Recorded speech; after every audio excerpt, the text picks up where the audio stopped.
From Washington, the McLaughlin Group, the American original. For over 3 decades, the sharpest minds, best sources, hardest talk. Hello and welcome back. Our guest today is David Marcus of The Federalist. Welcome, David.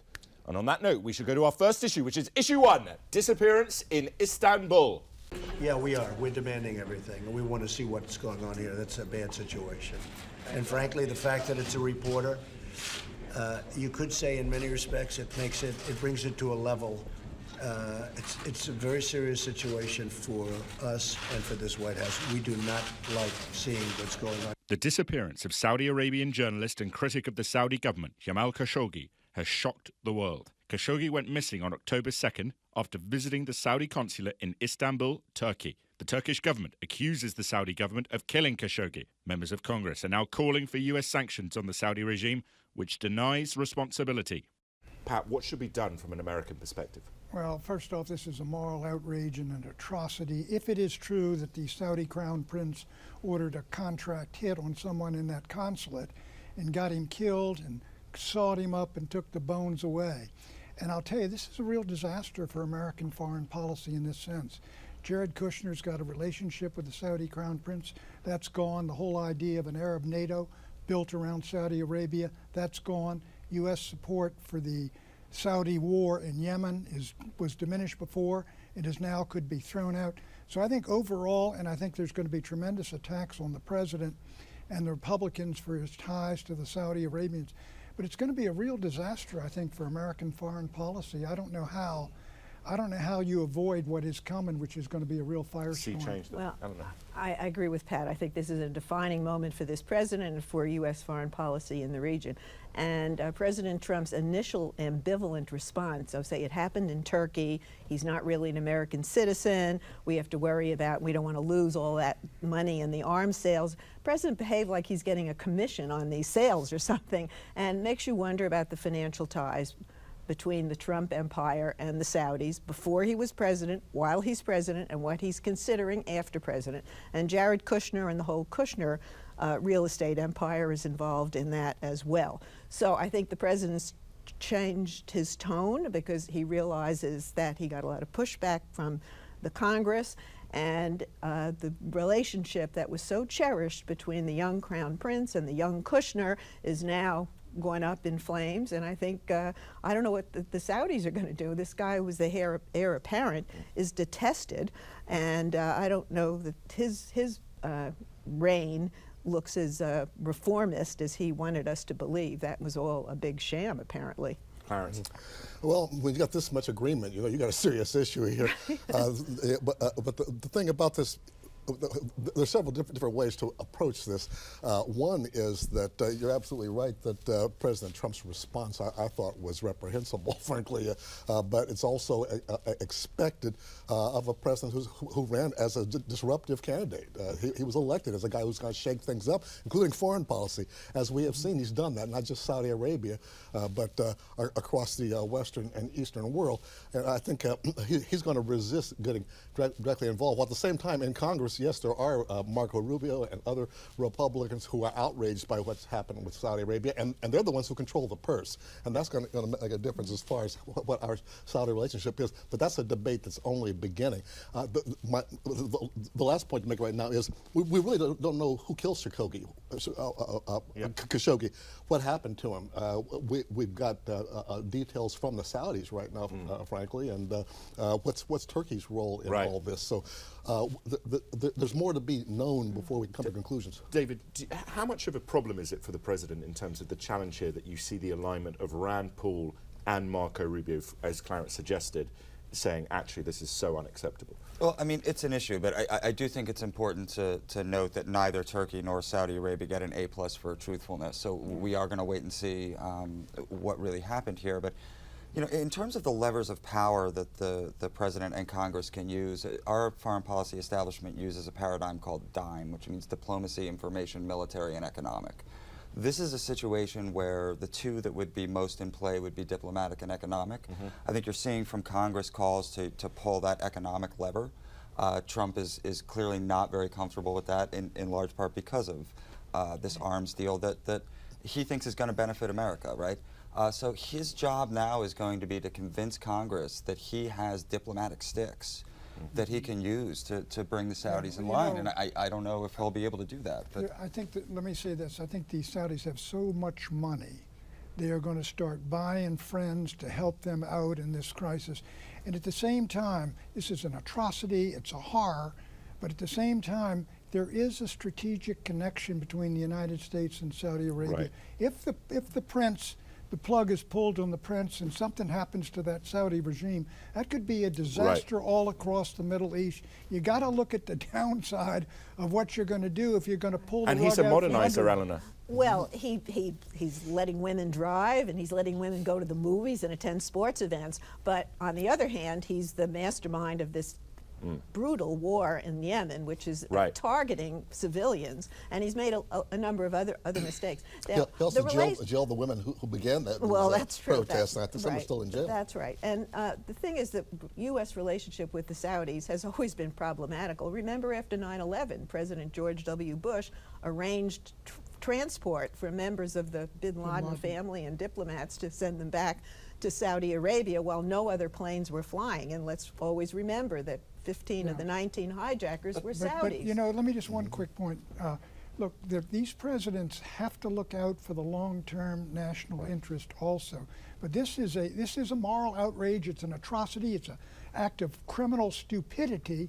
But you got to ask yourself, if you pull the plug on these guys, what happens? Well, it's a tough neighborhood, but there is some suggestion that the president may have unwittingly given them the green light with all his rhetoric about journalists being enemies of the people. Increasingly, the triumvirate that seems to be in power, at least in terms of U.S. foreign policy in the Middle East, is Saudi Arabia, Israel, and the United States. So, I mean, to Pat's point, yeah, if you pull the plug on Saudi Arabia, who's coming in? And I don't know what pulling the plug Speaking of Israel, the Saudis and the Israelis have a quiet deal to try to contain the Iranians. Absolutely. So there's a lot of things going on behind the scenes here. I don't know what pulling the plug means. I mean, I do think you declare, have to show them there are consequences. Declare the prince persona non grata or put sanctions on him. But that's exactly right. Look, the whole project the administration's been working on, they're moving toward a collision with Iran in November after that election. How can your principal ally in that, as you mentioned, principal Arab pillar in that is Saudi Arabia and the Crown Prince? Who's the big winner here? Well, I'm for pulling the plug then. Who's the big winner here? Russia and China. Russia, right? Get Saudis, that's the whole Syria game. And Qatar. Yeah, Qatar, yeah. Is now doesn't look so bad. You're not going to saw Qatar off and let it drift into the Persian Gulf. Saw being the operative thing. Does anyone, though, think that there is some kind of moral hypocrisy here, that we have a lot of Republicans who have suddenly become quite negative about Saudi Arabia but weren't terribly concerned about Yemen? Look, we just found out this week that it is true that the Chinese have 1 million Uyghurs in concentration camps, putting them through re-education and all of this. And that is a horrendous, massive act. This is horrible. But it's one guy. What was it Stalin said, you know, one death is a tragedy, 1 million dead is a statistic. Right. Well, Yemen was beginning to become an embarrassment for the U.S. because they were fighting with our arms, we were being pulled in, and too many women and children and innocent civilians were being slaughtered. Okay. We will move on. Issue 2, Haley heads home. I just want to let you know, so at the end of the year, Nikki will be leaving. U.S. Ambassador to the United Nations, Nikki Haley, will leave her position at the end of this year. Haley says she has other ambitions she wants to fulfill. But her departure leaves a vacuum in the Trump administration's foreign policy. After all, Haley made significant news in her frequent and fierce rebukes of Russia, Syria, and Iran. And while Haley does not necessarily align with President Trump's more isolationist tendencies, the former South Carolina governor is popular with Trump. Eleanor, what does this mean for the Trump foreign policy? Well, first of all, kudos to Haley for leaving with her reputation unscathed, even burnished a bit. What it means for the Trump foreign policy, I imagine there'd be a battle over, do you put a hardliner in there or do you put someone with the more traditional views? But I think right now they just want to put in a woman because she leaves. There's hardly any women in the cabinet, so the midterms are coming up. A couple have been floated. The former senator from New Hampshire, Kelly Ayotte, her name has been mentioned. But you know, but anyway, so it'll be female. But I don't know let me just say, what look, she will propound. She helped herself immensely in terms of her popularity and her attacks on Russia and Syria and all the rest of it. You love that. Standing up for Israel and knocking the UN. But she's not a player. She's not a great player. The game is Trump, Bolton, Mattis, Pompeo. That's where the real power is. That's where the real power is going to be. Kelly Ayotte might be up at the UN, but she's not going to be deciding any policy. Right. As for Haley, I really don't see this enormously bright future of her as a presidential candidate. She's not going to run against Trump, so that throws it out to 2024, which is 6 years off. But she's young enough that that's not a problem. Right. And you know, she's been on a roll, if you will, as far as her national image is concerned. Remember, she came to the national spotlight after that horrible shooting, mass shooting in that church in South Carolina. Yeah. And it's She also got rid of the Confederate statues and got away in with a it. diplomatic way. But Clarence, The flag. Flag do you think she has a presidential future? Do you think she will run at some point? She has a future. Whether she will run, what's great about her is not only is her image intact, but she also has political experience. I think she runs. Unlike Donald Trump. And I think it's David. possible. Yeah, I mean, look, Nikki Haley should write a little booklet for every incoming member of the Trump administration. Like, here's how you do it. Here's how you get in. Here's how you get out. She looks good. Every conservative that I talk to from across the board, I mean, even never Trumpers, like everyone. And is that her potential, that she could unify the post-Trump Republican Party? I do think so, and not only that, but potentially even reach more broadly. Now, I mean, Pat's right. It's 2020. Assuming Trump runs for president, she's not going to be able to do that. But maybe he won't. Maybe he'll flip Pence for Haley Haley because he's so worried about women's votes. Interesting. She's got the neocons and the never-Trumpers. There are some conservatives who aren't too happy about her, quite frankly. Yeah. And they're really the old-line conservatives. They think, that she's sort of building herself up at the expense of Trump, and she's much more of a neocon, and they don't like neocons. Yeah, but the neocons don't pay attention to those people. Well, that's why they're not in power. That's right. Old school conservatives seem to be on a roll too, and don't they have to at some point start building some coalitions, at least with other conservatives? I mean, it's Well, really. the point you're underscoring a point, which is that Trump appears to be, quote, something of an indispensable figure in the populist right movement. I don't see a success for him. I don't see Pence as a successor to him. Let's have a little curveball here. Midterm elections. What's going to happen? Let's have a little round. Who wants to jump in on that? The Senate and the House. Oh, After the House. 2016. You predicted last week that the Senate probably stays Republican. Yep. You agree? Probably yes, and the Democrats get the House. Okay. I think that's probably right, that the Republicans hold the Senate. They're looking very good. Thanks to Kavanaugh, the wonderful Kavanaugh nomination. All that's done for the party. And then I do think it's going to be very, very tough to hold the House. Frankly, I don't know that it would be that bad for Republicans to have Nancy Pelosi as Speaker. Interesting. Wow, you heard it here first. I think there's a very good chance that the Republicans are going to hold on to the House, and I think that if that happens, the Democrats are going to have a real come-to-Jesus moment where they're going to have to figure out if they have a platform and set of policies that can really work. And who is the presidential candidate in that case? I mean, Michael Bloomberg is, if I'm Michael Bloomberg right now, I want the Republicans to keep the House, and I want to get out there and say, hey, you need a moderate, you need somebody who can... Can Bloomberg win the nomination? He'll have to compete with about 24 other Right. people. I'm so tempted to say there's an outside chance the Democrats will take the Senate, and then the Republicans will have a real come-to-Jesus moment about what they're about. It could go either way. So we'll meet at the altar. That's right. And Do you think Bloomberg can ever be elected president of the United States? I don't think he can. I didn't think Trump could be elected. Well, that's a good point. That is a great point. I mean, this is an era where people are looking for something different, quote unquote. But somebody Bloomberg was is a big figure in New York, but beyond there, nobody knows him. They're going to find out he won't let you smoke in Irish bars. I mean, that's his main accomplishment. That's the thing. At least that takes care of you. Knowing where a politician stands is a big benefit these days. All right. We've seen He's with Donald Trump. a better retail politician than people give him credit for. I mean, I've lived in New York City. I've seen him run. He's pretty good on the stuff. Good in He's New better York than City. people. Well, yeah. Has anyone here heard of John James, the Republican Senate candidate in Yes. Michigan? He could be a potential Republican president one day, I He's a think. very impressive candidate. There's no doubt about it. And he's closing in the gonna polls win? with Stabenow. He's Do you gonna think? win? I don't know You'll that have he's to going fight to it out win. with Nikki Haley. There you go. All right, on another issue, we have the China, the continuing tensions there. The new evidence this week in terms of the FBI getting that spy into Belgium. I don't know if anyone else saw that. But what are we going to see with China? Is this trade war escalating? Or next month when the two leaders meet, Xi and Trump, is it going to cool down?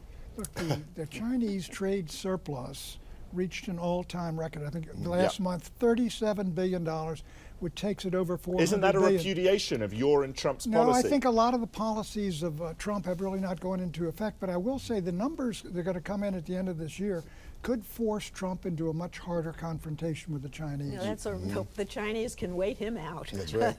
they're very patient, and the jitters we saw in the stock market this past week. I mean, the president likes to blame the Fed, but it's more anxiety about the tariffs and the Chinese trade war that's got Wall Street upset. David, concluding comment on China. Yeah, I think the president's going to take a tough tack on China, just as he did with Canada. Is that the right course? I mean, look, it worked with Mexico and Canada. Will it work with China? I don't know. You know, he snubbed Trudeau, and everybody said, "Oh my goodness, what's he doing?" And a week later, we had a trade deal. So yeah, but the trade deal resembles a lot about what Obama had in place before he left office. It was a great branding exercise. Yeah. I don't know if he can get away with that with China. Okay. Tensions increasing, which is good. Got to protect the intellectual property. When we come back, market mayhem and some other stuff.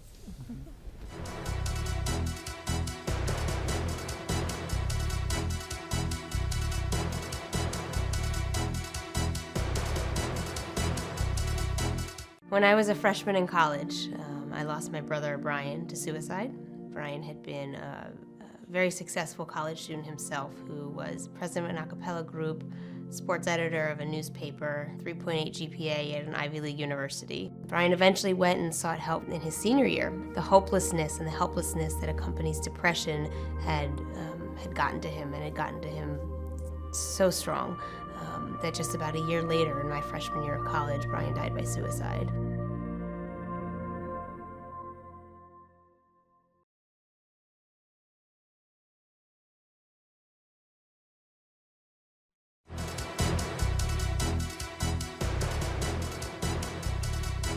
Issue 3, Market Mayhem. The financial markets reverberated this week as technology stocks suffered big losses. Economists blame market concerns over looming interest rate rises, the ongoing trade war with China, and fears that technology firms may be overvalued. But the power of the tech firms in the US economy is now abundantly clear. After all, on Wednesday, the Dow Jones Industrial Average lost 832 points. But others are placing the blame elsewhere. President Trump attacked what he says is an overly cautious Federal Reserve.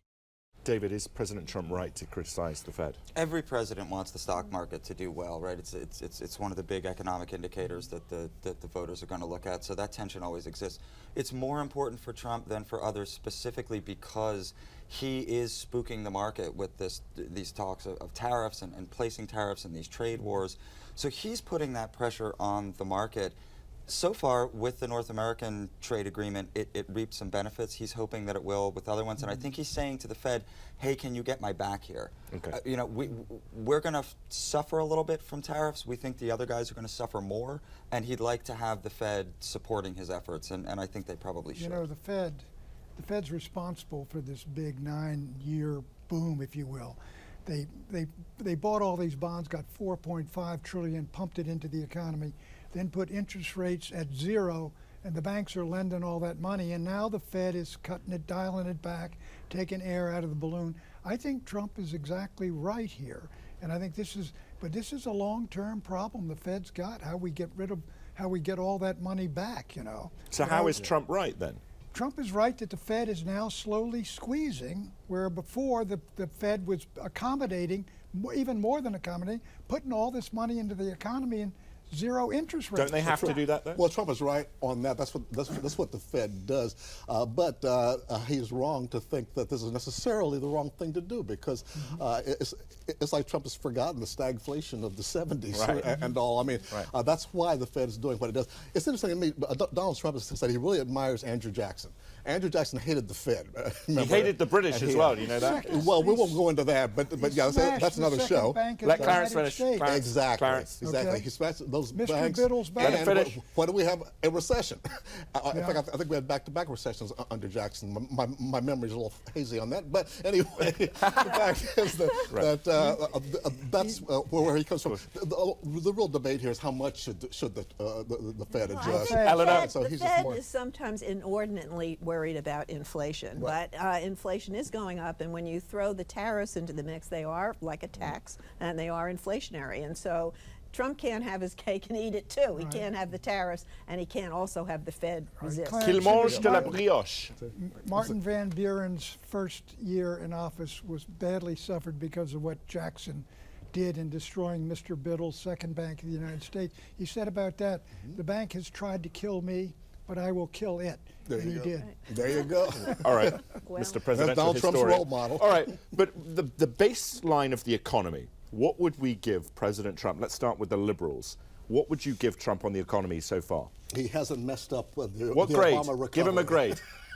No, he hasn't messed up the Obama recovery. This is a perfect issue for him because he always claims credit Sounds when like things an are A. good and bad when things turn bad. Right now, I give him a B+. Yes, I would give him a B+ too. It's basically the Obama economy put in place, and he hasn't screwed it up. But the potential, he still has the potential for screwing it up. Oh, yeah. Okay. Oh, yes. And maybe he'll do it by November trying. 6th. So you got unemployment below 4%, and you got growth at 4%. If that's not A+, what is? Is it the Obama economy? Well, look, under Obama, the economy started up, there's no doubt, but then it's taken this leap under Trump, the confidence he brought to the country. David. Yeah, I mean, look, Donald Trump's been president for 2 years now. At a certain point, you have to stop talking about the Obama economy and This start is the talking Obama about the economy. Trump. All right, but All right. It's the Obama yes, recovery. He gets an A. He No, does. yeah, give him credit when the economy's doing well, because he's sure going to get blamed when it goes down, and he's going to shift the blame to How about somebody if else. I'll give Obama an A as The well. ele- the Everyone election- gets an A. The election is going to turn in large part on the fact that people are worried about their health care, and so he's screwed that up. Okay, so another issue that we were discussing in the break, and for the viewers, this often happens, things come up in the break that the panel discuss, so we're going to discuss it now. Bavaria, German elections. Eleanor has some friends staying with her at the moment. What's going to happen in Germany? Well, what's going to happen in Germany is the same thing that's been happening here. It's been the growth of the populist right, and they're very worried in Germany about the AfD, which harkens back to the Nazi era. But they seem pretty confident that they have a number of parties, they have a number of laws, that the power of the AfD is not going to go above the 15% they now have in the Bundestag. What's going to happen in Bavaria is the CSU, which is the sister party of the CDU, which is Merkel's party, will get its lowest vote, I think, almost since the post-war era began. The center in Europe is disintegrating and shrinking in every country there, and the populists are rising. I agree with you. The AfD is a long way from power. David? Right. Yeah, I think Pat's exactly right. I think the center of power in Europe is not only shifting, but I think Europe's a little unclear as to where they're going to be in 10 or 15 years. I mean, Brexit was not only an earthquake for England and the UK. Will the European Union survive? In some form, yes. In the current form, I don't know. I don't even know what the current form is. Good point. You know, Macron, the president of France, is under 30%. Right. Yeah, they are in a situation where the status quo is not satisfactory for a lot of voters over there, and the immigration issue is a big part of it, and it's a cycle that they're going through. I think what you're going to see is a lot of what is happening here. I was stationed in Bavaria years ago. I love the area. It's a conservative area traditionally. Did you like the beer? I love the beer, and every little village has better beer you can buy. You than still over here. like the beer. But it is, I love that beer. Eleanor? Anything else to add? No. this is not cyclical. That immigration issue is never going away. Oh, it always goes away. It goes up and Immigration flow down. into Germany is a trickle compared to what it was, and they are adjusting. And they're not whining whining and complaining as much as But we you know, are in this country. There's 1 billion folks in Africa. By the mid-century, 2 billion. By the end of the century, 4 billion. They are coming across to Europe. The answer is unless develop and Europeans stabilize The answer Africa. is to be mindful of climate issues, because Climate change is gonna help? climate change is what's going to drive a lot of refugee crises in the future. That's a big factor in Syria. Right. Well, It's that's already a the whole factor. thing. Yeah. That's an issue for next gonna week. get hot We're going to do that. You can laugh at it. It's happening. It's All right, all right, all right. stay in Africa if it's blazing. All right. We're going to do climate change next week. Don't buy We'll any be right back beachfront with property. predictions. Right.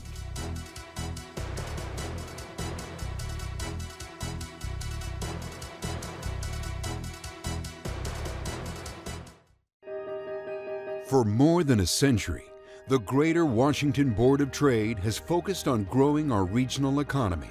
We work every day to foster collaboration, build pipelines for skilled workers, embrace innovation, and attract investment. We must think, plan, and act as a region to better leverage our shared assets so we can continue shaping and advancing a vibrant regional economy for the next 100 years.